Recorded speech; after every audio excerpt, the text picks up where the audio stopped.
a todos. Vamos a iniciar en el día de hoy la quinta sesión de nuestro 18º Simposio Internacional de Alergia y Neumología.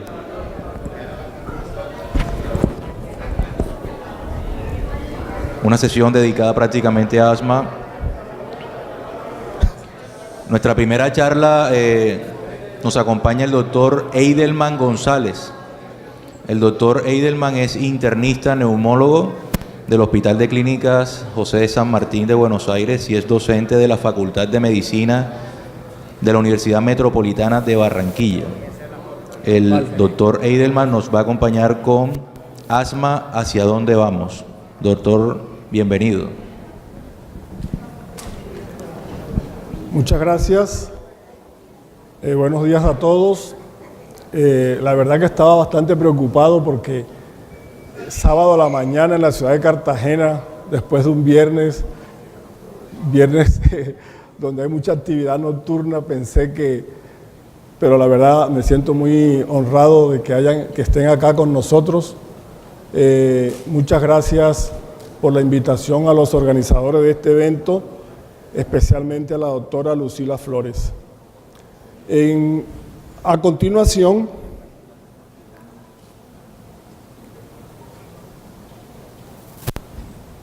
vamos a hablar durante estos minutos sobre lo que se ha denominado asma, ¿hacia dónde vamos?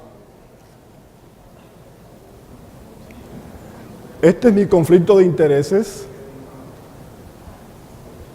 y cuando nosotros decimos asma, ¿hacia dónde vamos?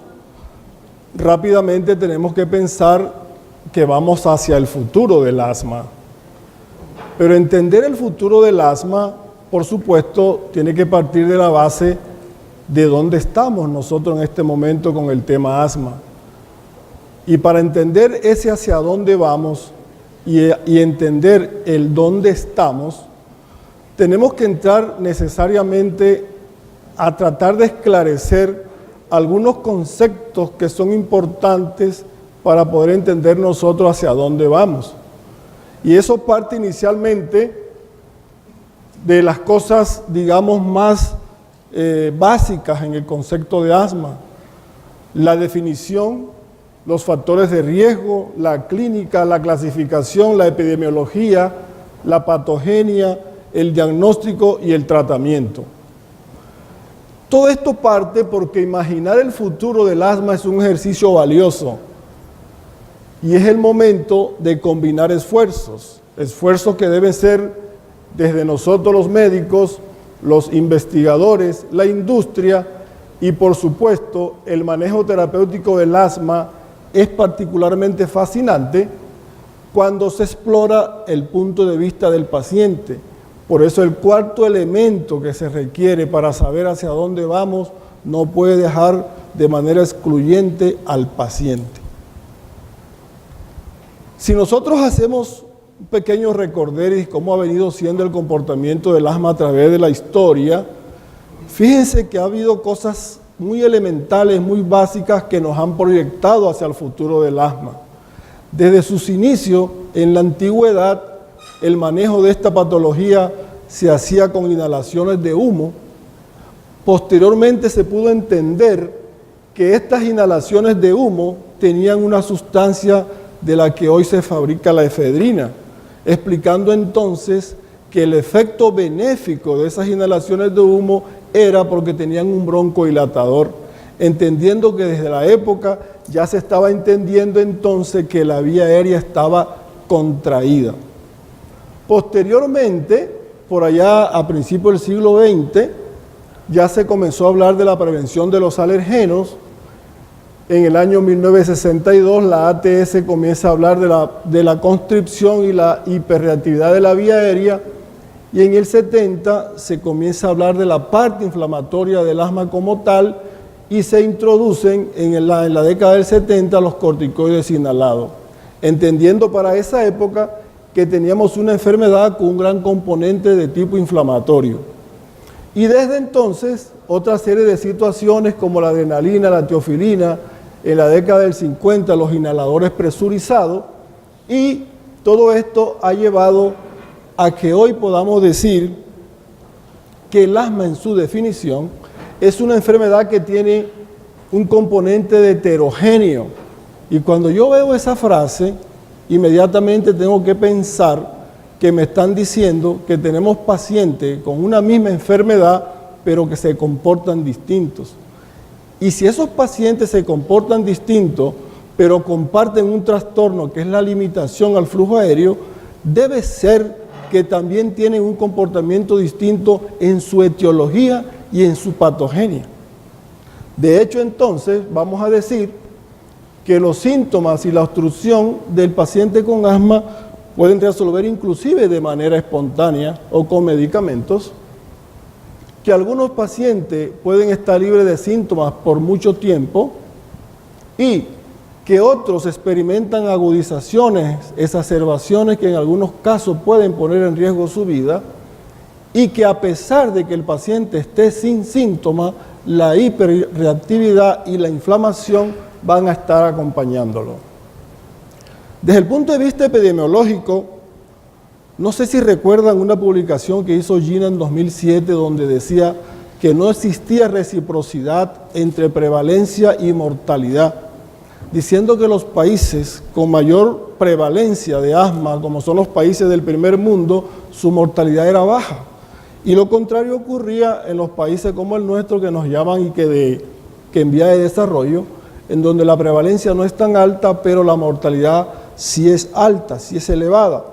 Esto hace que hoy el mundo, aproximadamente unos 300 millones de personas tienen asma, se mueren unas 280.000 personas al año por asma aproximadamente, y de estos el 14% son niños y adultos jóvenes. En Colombia el 12.5% es la prevalencia de nuestra enfermedad, y el asma ocupa el lugar 14 en la lista de patologías que más incapacidad generan. Pero ¿qué se dice con respecto a hacia dónde vamos con el tema de la epidemiología? Que para el año 2025, por lo menos, van a haber 100 millones más de asmáticos sobre los que hay actualmente. Fíjense que el asma es una enfermedad que siempre le decimos a nuestros pacientes que mucha gente famosa, exitosa, tiene asma. Acá tenemos unos ejemplos. Tenemos nuestro rival, Chris Froome, David Beckham y muchas personalidades con una característica, importancia, campeones mundiales, exitosos en su carrera y tienen asma. Lo que nos está diciendo, hey, el asma no es una enfermedad discapacitante, al contrario. ¿Qué otro aspecto tenemos que tener en cuenta sobre la pregunta de hacia dónde vamos para poder entender qué pasa con el asma? Que el asma es una enfermedad que se tienen unos factores de riesgo para el desarrollo de ella, que esos factores de riesgo pueden ser propios de la persona, pueden ser de tipo perinatal, de tipo ambiental y de tipo farmacológico. Exaltar en cada uno de ellos la atopia, la menarca precoz, la obesidad, la rinitis, la rinosinusitis crónica y la hiperreactividad bronquial. Con lo que me están diciendo que la hiperreactividad bronquial, lejos de ser un diagnóstico, es un trastorno fisiopatológico. El aspecto perinatal, la prematuridad, la ictericia, la cesárea, el no lactar y por supuesto el tabaquismo durante el embarazo. Y de entre los ambientales, aeroalergenos, infecciones respiratorias, el tabaquismo y muchos medicamentos del tipo antibiótico. Pero así como tenemos esos factores de riesgo para el desarrollo de la enfermedad, tenemos unos factores de riesgo para el desencadenamiento de la enfermedad. Y estos factores de riesgo también se han clasificado ambientales, en cuyo caso de tipo polución, vegetales, partículas en suspensión, polvo de la casa, el epitelio de gato, infecciones, principalmente de tipo viral, en el trabajo, el riesgo laboral, en donde vamos a estar expuestos ya sea a sustancias de bajo peso molecular o a sustancias de alto peso. Dentro de las de bajo peso molecular, medicamentos, plásticos, madera, sustancias de origen vegetal, polvo, harina, alimentos, gomas, vegetales, animales y fármacos antibióticos, betabloqueantes, aspirina, sensibilizante, dentro del punto de vista de los alimentos, frutos secos, zumos, sulfito, leche, huevo, etc. Pero si bien esto es cierto, cuando nos enfrentamos a un paciente en cuya historia clínica puede aparecer este componente, no es que tengamos que hacer una generalización, hay que individualizar al paciente con cada uno de estos tópicos para poder saber hacia dónde nos vamos a dirigir. De manera que con la confluencia de estas dos situaciones, de un factor de riesgo para desarrollar y un factor de riesgo para desencadenar, mi paciente va a tener inflamación crónica de la vía aérea. Esa inflamación crónica de la vía aérea, por supuesto, me va a generar que mi paciente va a tener hiperreactividad bronquial de esa vía aérea. Y nuevamente, ante las exposiciones, se van a desencadenar lo que se llama las crisis o exacerbaciones, se desarrolla obstrucción y el paciente va a presentar sintomatología. Sintomatología totalmente inespecífica, como es la tos, la expectoración, ruidos, opresión del pecho, respiración corta, limitación física, etc. Y si nosotros decimos que hay un componente inflamatorio donde hay una gran participación de células, ¿cuáles son esas células y qué hacen esas células? Para poder entender lo que se denomina el hacia dónde vamos en el asma. Entonces, las células que participan en toda esta cascada inflamatoria están linfocitos, mastocitos, eosinófilos, macrófagos, la célula dendrítica y los neutrófilos. Tengo que hacer un gran esfuerzo. Los linfocitos están aumentados en la vía aérea y son predominantemente la respuesta Th2. Son grandes generadores de inflamación y estimulan al eosinófilo y por supuesto terminan haciendo la producción de la inmunoglobulina E. Los mastocitos aumentados también en el epitelio infiltran el músculo y su principal efecto es netamente broncoconstrictor, pero también se ha demostrado que tiene un efecto proinflamatorio. Los mastocitos se estimulan por distintos mecanismos, alergenos, situaciones osmóticas, el ejercicio. El siguiente es el eosinófilo, que está también aumentado en la vía aérea, liberan grandes cantidades de carga enzimática y van a tener un impacto directo en el epitelio. Dicho de otra manera, el eosinófilo daña el epitelio bronquial. Y por supuesto, amplifican la inflamación y están relacionados con la gravedad del asma. Por otro lado, tenemos los neutrófilos que también están aumentados en la vía aérea y parece que estos explicarían el desencadenamiento del asma. Cuando es más grave, tenemos que pensar que tengan una gran participación neutrofílica. Estos pacientes van a tener muchas exacerbaciones y principalmente en la historia clínica tenemos que indagar la coexistencia del asma con el hecho de que sea un fumador, porque seguramente la población neutrofílica va a estar a favor de este paciente. Estos pacientes son poco respondedores a los corticoides y no se sabe claramente qué es lo que está ocurriendo ahí. La otra célula importante es la célula presentadora de antígeno, que estimula la producción de los linfocitos T, principalmente del tipo CD4. Y por último, el macrófago, que se activa por la acción del alergeno, ya que tiene receptores para ello, y también estimula la producción de la inmunoglobulina y son grandes amplificadores de la inflamación en la respuesta asmática. Entonces, ¿dónde están estas sustancias dónde están estas células de las que hemos hablado? ¿En qué momento participan? Y esto lo podemos entender nosotros si analizamos de nuevo a un paciente que debuta con asma, ¿qué es lo que realmente está ocurriendo? Lo que ocurre es que este paciente, cuando se expone a un alergeno, cualquiera que sea, lo que se da inicialmente es lo que se denomina la reacción asmática inmediata. Esta es una reacción que se presenta en las primeras 6 horas de exposición y cuyo actor principal es el mastocito. Y ya hemos dicho que el mastocito tiene una gran función de tipo broncoconstrictora, pero también es antiinflamatorio. Esa acción broncoconstrictora del mastocito la cumple principalmente porque libera grandes cantidades de histamina, leucotrieno, prostaglandina del tipo A2, y ese es el paciente que puede responder de manera espontánea o cuando le damos simplemente un tratamiento con un broncodilatador. Pero no olvidemos también que el linfocito tiene un gran efecto proinflamatorio y ese gran efecto proinflamatorio lo va a generar activando la producción de interleuquinas 4, 13 y del factor transformador de crecimiento beta. Y estas sustancias pro e inflamatorias van a tener una diana, un órgano blanco, y en este caso en la vía aérea van a actuar sobre el epitelio, van a hablar sobre la producción de fibroblastos y van a actuar sobre el músculo liso bronquial. ¿Y esto qué va a terminar desencadenando? Remodelación, hiperreactividad y obstrucción de la vía aérea. Este paciente que hace esa reacción inmediata asmática, ¿qué ocurre con ellos? En un gran porcentaje, después de unas 6 a 8 horas, un porcentaje de hasta el 60%, hay literatura que dice un 70%, evolucionan hacia lo que ya se constituye el asma crónico. Ustedes dirán, si yo digo asma es crónico, parece que el doctor está diciendo una redundancia. Es una cuestión netamente académica para que entendamos que hay una respuesta inmediata y una respuesta tardía cuando ya la enfermedad está plenamente establecida. Y esa enfermedad plenamente establecida tiene como actor principal a la célula dendrítica. Esa célula dendrítica entonces se convierte en un gran estimulador del linfocito CD4 principalmente, y ese linfocito CD4 tiene varios caminos.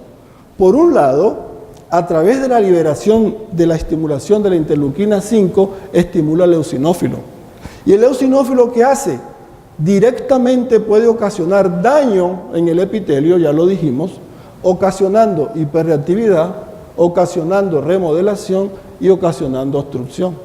Y por otro lado, ese linfocito estimula al factor transformador de crecimiento beta para que lesione directamente al epitelio, a la célula muscular lisa de bronquial y al fibroblasto, y nuevamente entra en acción produciendo este trastorno. El otro efecto que hace ese CD4 es de manera directa estimular la producción de interleuquina 4, interleuquina 13, para que nuevamente vayan a lesionar al músculo liso bronquial, para que vayan a lesionar la célula epitelial y para que vayan a lesionar al fibroblasto y nuevamente incidir en esta sintomatología. ¿Y qué otro efecto tiene esa célula CD4? Que a través de la producción de interleuquina 4 y 13 estimula la célula beta. Esta célula beta, ¿qué hace? Libera inmunoglobulina E, y esa inmunoglobulina E nuevamente va e incide sobre el mastocito, lo degranula y vuelve y juega este componente. De manera que al final de esto que vamos a tener una situación donde tenemos inflamación, principalmente TH2, y vamos a tener broncoconstricción. Y el trastorno fisiopatológico, la consecuencia fisiopatológica de todo esto, ¿qué va a ser? Netamente hiperreactividad bronquial, remodelación y obstrucción bronquial. Y ahí tenemos ya lo que podemos denominar el asma plenamente establecido. ¿Hacia dónde vamos entonces? A entender, y seguramente si yo podría terminar la charla acá diciéndole hacia dónde vamos significa corte acá, corte acá, corte acá, corte acá, corte acá, y ese es el futuro del asma. Sería una simpleza, de pronto me disculpan un poquito lo primitivo en decirlo, pero cuando entendamos lo que está ocurriendo hoy con el tratamiento, es básicamente esta situación que se está reflejando acá. El entender la fisiopatología, porque la definición ya nos lo está diciendo. Oiga, los pacientes asmáticos no son iguales, son heterogéneos en su comportamiento y lo son también en su fisiopatología. ¿Y qué está ocurriendo en esos sitios diana o esos sitios blancos de la fisiopatología? Recuerden que el epitelio va a estar dañado, ¿sí? Y si está dañado se van a producir la liberación de sustancias citocinas y quimiosinas que promueven la inflamación y que promueven la obstrucción. El músculo liso, hay una proliferación celular y va a tener hipertrofia, va a tener hiperplasia, y ahí rápidamente estamos entendiendo que uno de los tratamientos que puede darse en algún tipo de paciente va encaminado principalmente hacia este trastorno. El endotelio es un gran reclutador de células de las vías aéreas. Los fibroblastos son unos grandes mediadores inflamatorios, participan en el crecimiento, producción de colágeno y por supuesto en la remodelación de la vía aérea. Digamos que si nosotros entendemos esto, tendríamos que evitar que estos fibroblastos expresen su funcionabilidad, porque van a ser unos grandes responsables de la remodelación de la vía aérea. Y los mecanismos y las sustancias que se liberan para entender esto son quimiosina, leucotrieno, citoquinas, histamina, óxido nítrico y prostaglandina. Fíjense ustedes, la histamina es un potente broncoconstrictor. Fíjense ustedes la gran cantidad de citocinas que se dirigen y modifican la respuesta inflamatoria, determinan la gravedad, estimulan eosinófilos, inmunoglobulina E y todos los tipos de interleuquinas y sustancias pro e inflamatorias en la vía aérea. ¿Todo esto a qué lleva? A que en el paciente con asma vamos a tener que hay una contractura del músculo liso por múltiples mediadores y neurotransmisores. Principalmente es el principal mecanismo del estrechamiento de la vía aérea. Vamos a tener edema de la vía aérea. Eso hace que el diámetro de la vía aérea del paciente asmático, principalmente de ese asmático grave que no se controla, va a estar disminuido. Va a haber hipersecreción de moco. No es gratuito que los pacientes asmáticos que fallecen de asma en su necropsia estén esos bronquios taponados, llenos de tapones de moco. Y por supuesto van a haber cambios estructurales en la vía aérea, producidos principalmente por la acción de los fibroblastos. Bajo esa circunstancia entonces nosotros nos tenemos que preguntar, ¿y cómo diagnostico el asma? ¿Qué es lo que me quiere decir este hombre que está hablando tanto allá? Lo primero que tenemos que partir es de la base de una sintomatología y preguntarme según las guías GINA, ¿esa sintomatología es compatible con asma? Si esa sintomatología es compatible con asma, entonces me siento tranquilo a hacer una historia clínica netamente dirigida a esto. Conocer sus antecedentes personales, sus hábitos, sus antecedentes familiares, y si todo eso me soporta el diagnóstico de asma, el paso siguiente es hacer una espirometría.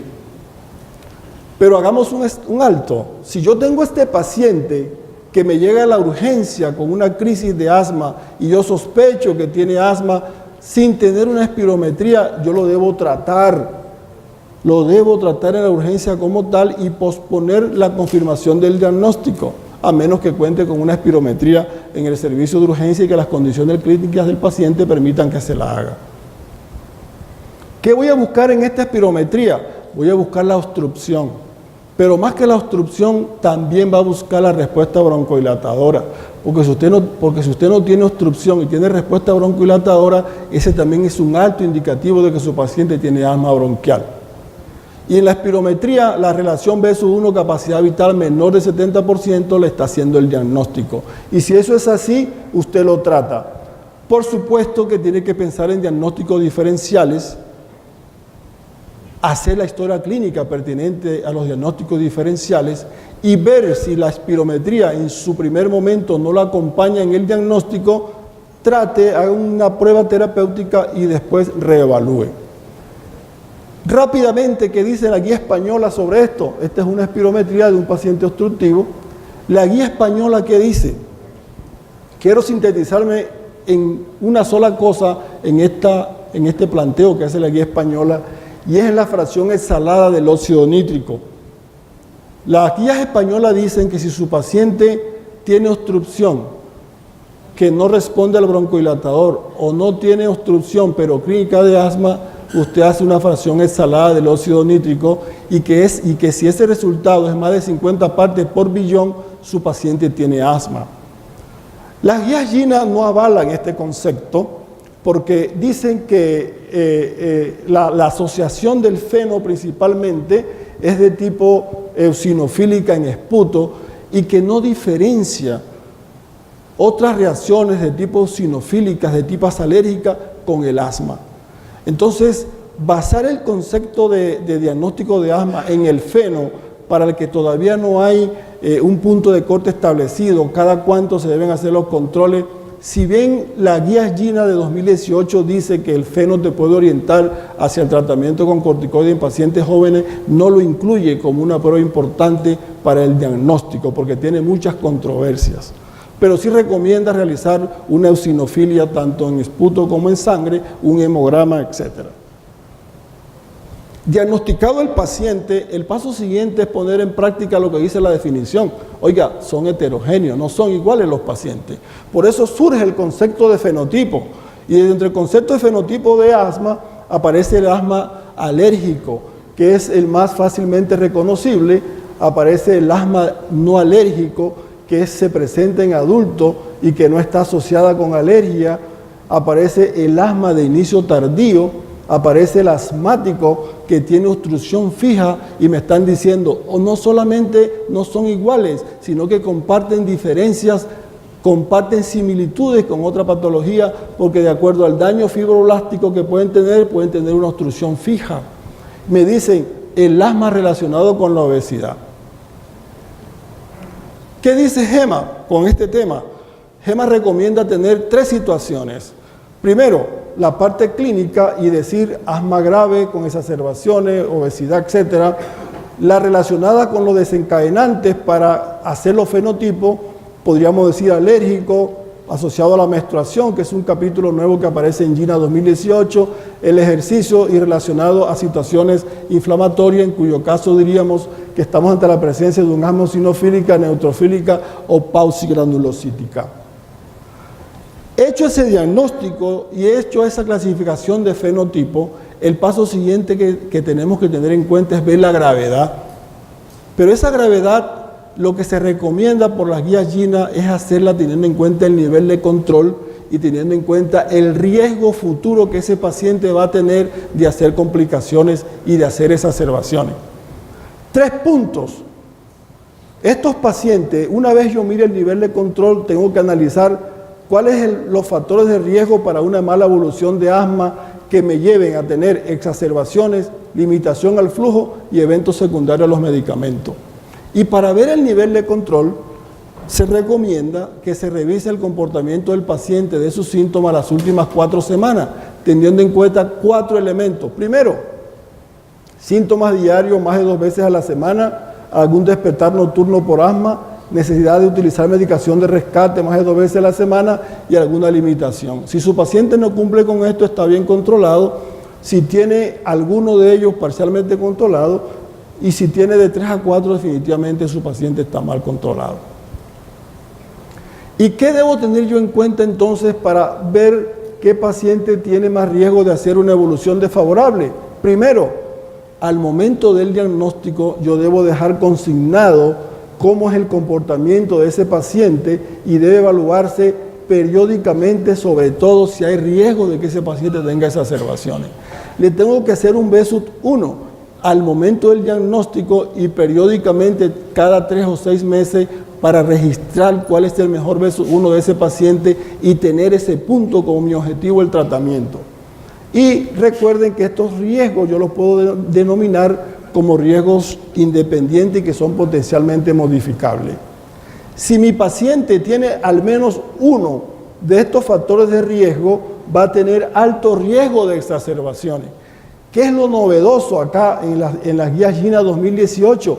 Que además de todos estos que están acá, la guía GINA dice, si su paciente tiene una gran respuesta broncodilatadora de más de 15%, más de 400 ml, alto riesgo de exacerbaciones. Y que el feno elevado puede estar relacionado o puede ser un gran indicador para que el paciente se beneficie del uso del corticoide, sobre todo si es un paciente joven.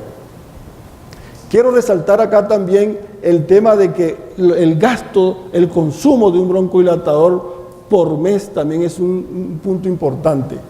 La guía GINA también dice que hay unos factores de riesgo para obstrucción fija y dentro de eso nuevo menciona el parto pretérmino, que no reciban corticoides, el BSUT 1 bajo y que el paciente sea un gran secretor de moco, y que factor de riesgo para eventos adversos, aquel paciente que esté tomando corticoides orales, que esté usando medicamentos inhibidores de la P450 como son los antirretrovirales y algunos antifúngicos. ¿Cómo voy a tratar el asma? Hecha todas estas consideraciones, indudablemente el paciente asmático hay que hacerle control no farmacológico y control farmacológico. Y a pesar de todo el tiempo, la herramienta terapéutica sigue siendo dominada por el corticoide, los broncodilatadores y los antileucotrienos. Pero fíjense lo que dice este artículo. El panorama ha cambiado considerablemente después de 40 años y a los pacientes hay que fenotipificarlo y también hay que hacerle su endotipo, teniendo en cuenta el comportamiento fisiológico. O sea que ya no solamente vamos a decir es un obeso, es un alérgico, sino que vamos a decir si es eosinofílico, si no es eosinofílico. Y en ese orden de idea, el futuro entonces va a estar en medidas generales que nos lleven a modificar la enfermedad, en prevenirla, en identificar el riesgo, en ver el índice predictor modificado de asma, el control del medio ambiente y en cuanto a fármacos, mejorar lo que existe, nuevas moléculas y definitivamente el tratamiento tiene que ser personalizado, basado en fenotipos y basado en endotipos. Esto el doctor Barón sabe mejor de eso que yo, de ese punto. Entonces, en esta diapositiva, de pronto entendemos hacia dónde vamos. Que a pesar de que hay un estímulo, vamos a tener unos pacientes que se comportan como una inflamación de la vía aérea alérgica o eosinofílica y vamos a tener unos pacientes que no tienen alergia pero que tienen eosinofilia elevada. Las guías GEMA, en su última publicación, dicen que los pacientes hay que clasificarlos en aquellos que tienen un inicio tardío y básicamente que vamos a tener el asma neutrofílica, el asma asociada a la obesidad y el asma asociada a infecciones TH1 y que estos pacientes van a tener más riesgo de obstrucción fija. Y que los pacientes de edad temprana, aquí está el asma alérgico, el inducida por el ejercicio, el asociado a medicamentos y estos pacientes van a tener más riesgo de exacerbaciones. ¿Cuál sería el perfil del paciente para tener un asma predominantemente eosinofílica? Es un asma que inició de manera tardía, no hay predilección por el sexo, poca o ninguna alergia al alergeno, los eosinófilos en sangre periférica están elevados, tienen riesgo de exacerbaciones, la IgE puede estar normal o moderadamente elevado, el BSUT1 está por debajo del 60% y tienen otros trastornos, rinitis, rinosinusitis. Y la cantidad de medicamentos que están saliendo, las investigaciones que se están haciendo es enorme. Entonces, para cada vía, para cada acción fisiopatológica, parecería que se está generando un medicamento. En ese orden de idea vamos a tener nuevos medicamentos que actúan en contra de la inmunoglobulina E. Vamos a tener medicamentos biológicos que son antiinterleuquina 5. Vamos a tener antiinterleuquina 4 y 13, anticuerpos monoclonales antiinterleuquina 9, tratamientos contra el factor transformador de crecimiento beta, los TNF, y anticuerpos monoclonales contra la célula T en general. De estos medicamentos, ¿cuáles son los que más se están comercializando? Yo no quería usar esa palabra comercializando, los más usados más bien en el medio nuestro. Vamos a tener que son netamente antiinterleuquina 5 y los tres más conocidos son estos y estas son las dosis que se están recomendando. ¿Por qué la interleuquina 5? Porque la interleuquina 5, recuerden que una vez el CD4 la estimula, va a actuar sobre el eosinófilo y el eosinófilo es el gran responsable del daño del epitelio. Así que esa es la diana sobre la cual vamos a actuar. ¿Qué otras cosas se están haciendo? Los antibióticos, macrólidos. Hay estudios que dicen que son favorables, estudios que dicen que no, tratamientos a largo plazo para disminuir principalmente las exacerbaciones y esta indicación es básicamente en el asma grave. La termobroncoplastia, recuerden que está ocurriendo con el músculo de estos pacientes. La termobroncoplastia es una técnica broncoconstrictora que se hace a base de energía con radiofrecuencia y lo que vamos a hacer es disminuir la hipertrofia del músculo.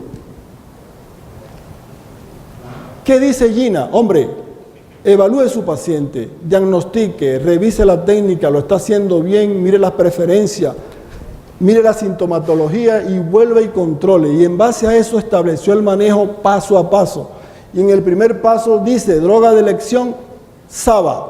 Pero SABA si su paciente no tiene factores de riesgo para exacerbaciones ni para un mal pronóstico. Si lo tiene, a ese paciente hay que agregarle un corticoide a dosis baja. ¿Qué otra alternativa puede existir acá? En el paso número 2, vamos a dar corticoides con SABA y están los antileucotrienos, y ya desde ahí se comienza a pensar en la teofilina. Si todo va bien, déjenlo tranquilo. En el paso 3 ya aparecen los broncodilatadores de acción prolongada asociados a los corticoides, y también tiene la alternativa de que este paciente puede seguir recibiendo antileucotrienos y teofilina. Paso 4, ¿qué vamos a agregarle a este paciente? Tiotropio. Vamos a seguir con los LABA, con los corticoides, el SABA, y agregamos tiotropio. Si su paciente va bien, déjelo tranquilo. Si no va bien, pasamos al paso número 5, y ahí tenemos que pensar en agregar un antimonoglobulinina E, y ya apareció en la guía GINA 2018 el antiinterleuquina 5. ¿Cómo se hace la termobroncoplastia? Bueno, esto es un procedimiento que se hace en 3 sesiones, inicialmente el lóbulo inferior derecho, después el lóbulo inferior izquierdo y por último los lóbulos superiores, con una diferencia de 3 semanas entre cada uno. ¿Cómo funciona el video acá? ¿Cómo hago funcionar? Yo soy el que sé.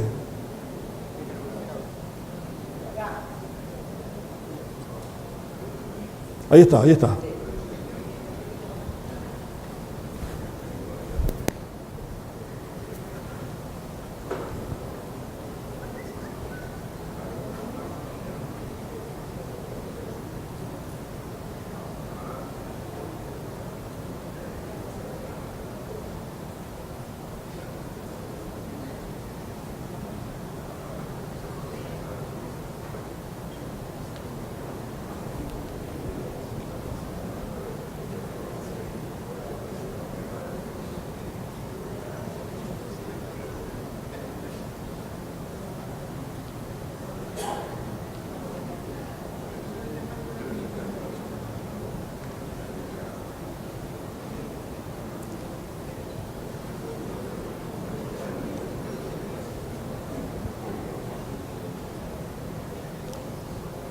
Recuerde que todas estas nuevas moléculas que se han venido creando, que están en investigación, tienen un solo fin.